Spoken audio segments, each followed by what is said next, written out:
맥케인 성경 읽기 203일차입니다.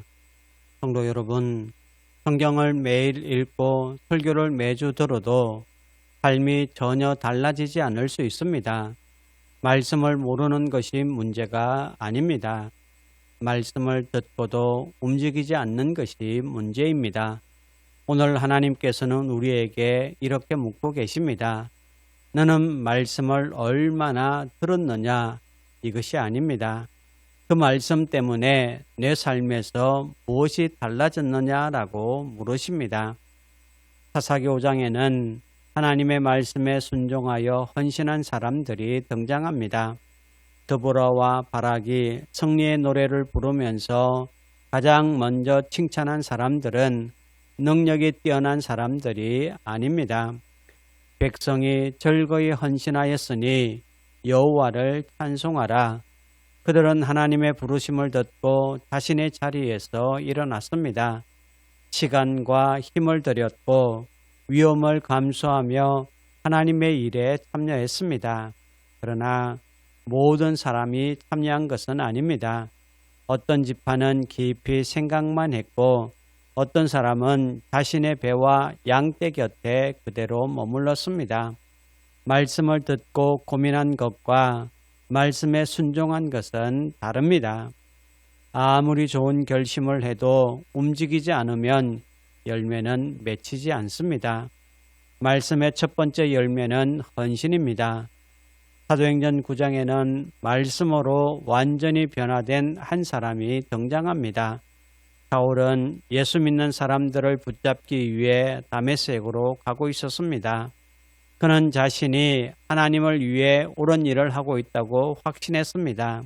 그러나 부활하신 예수님께서 그를 만나셨습니다.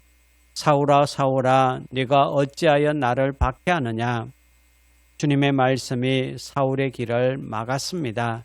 그리고 그의 인생의 방향은 완전히 바뀌어졌습니다. 예수님을 박해하던 사람이 예수님을 전하는 사람이 된 겁니다. 성도들을 잡아가던 사람이 복음을 위해 붙잡히는 사람이 되었습니다. 사랑하는 성도 여러분, 말씀을 만났는데도 방향이 바뀌지 않는다면 우리는 말씀을 제대로 만난 것이 아닐 수 있습니다. 말씀은 우리의 생각만 위로하는 말이 아닙니다. 잘못된 길을 멈추게 하고 새로운 길을 걷게 하는 하나님의 능력입니다. 말씀의 두 번째 열매는 변화입니다. 그런데 잠시 우리 자신을 점검해야 합니다. 모든 사람이 말씀 앞에서 변화되는 것은 아닙니다.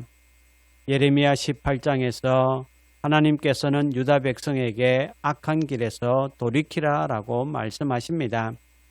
토기장이가 진흙을 다시 빚듯이 하나님께서는 그들을 새롭게 빚기 원하셨습니다.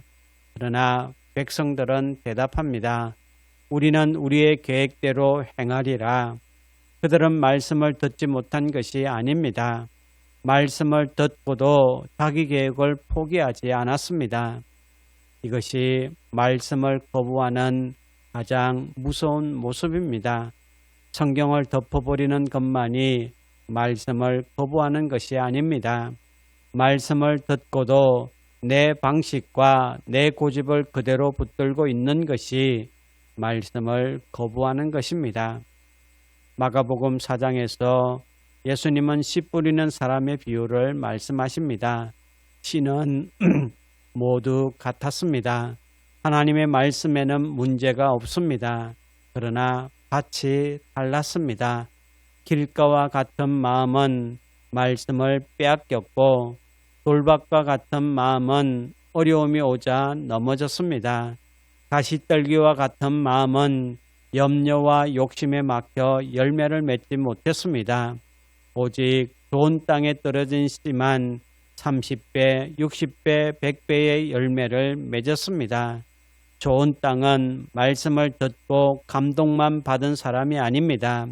말씀을 받아들이고 붙들고 그 말씀을 끝까지 순종한 사람입니다.